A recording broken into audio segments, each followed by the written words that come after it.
FIFA calls this the biggest, most inclusive, and most global World Cup in history.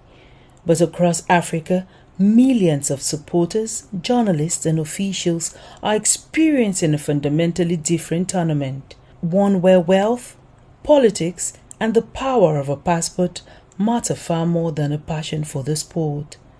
The structural divide is most visible in Senegal's completely muted presence in the stands. For the first time in modern sporting history, the West African nation is competing without its vibrant, organized supporter clubs. Even Papa Senegal, the universally recognized official mascot of the Teranga Lions, who traveled seamlessly to tournaments in South Korea, Japan, Russia, and Qatar, was denied an entry visa by North American border authorities. In Dhaka, hundreds of desperate fans have been forced to gather at local viewing squares, expressing deep frustration over sweeping institutional profiling that treats traveling sports enthusiasts as potential illegal migration risk. The systemic restrictions extend heavily into the media box, where African journalists are facing an administrative maze. Dozens of accredited Senegalese reporters were issued restrictive single-entry visas by U.S. embassies.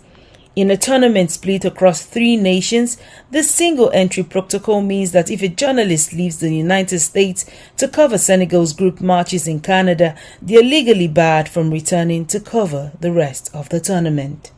Faced with the risk of being stranded or locked out, multiple veteran sports reporters who have covered African football for decades have abandoned their trips entirely.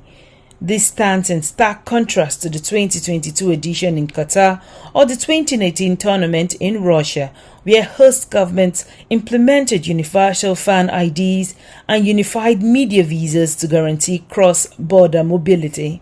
The fallout has disrupted sports delegations globally, sparking accusations of discrimination from the Iranian Football Federation, whose key personnel failed to secure processing in time, forcing the team to relocate its training base to Mexico. Amid the geopolitical friction, however, a viral public appeal forced a rare institutional rollback.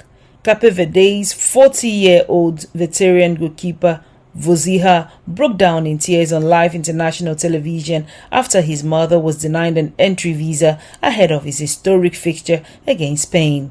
Following an immediate global outcry and direct pressure from football authorities, U.S. migration officials reversed the decision, clearing her for entry just hours before Cape Verde's subsequent march. Washington has firmly rejected claims of systemic bias. Yet the friction is already actively shaping the future of global sports governance. Saudi Arabia, the sole bidder for the 2030 World Cup, has aggressively capitalized on the current discontent, publicly promising an alternative hosting model built entirely around universal electronic visas on arrival, affordability, and barrier-free mobility. As the tournament progresses, the empty seats in the African supporters sections serve as an undeniable mirror for deep geopolitical divisions. The beautiful game may theoretically belong to everyone, but the actual right to experience it remains strictly dictated by the geopolitical weight of the passport in your hand. I am Otaria Benjamin, reporting with clarity on the issues that impact our continent. This is Media Room Africa.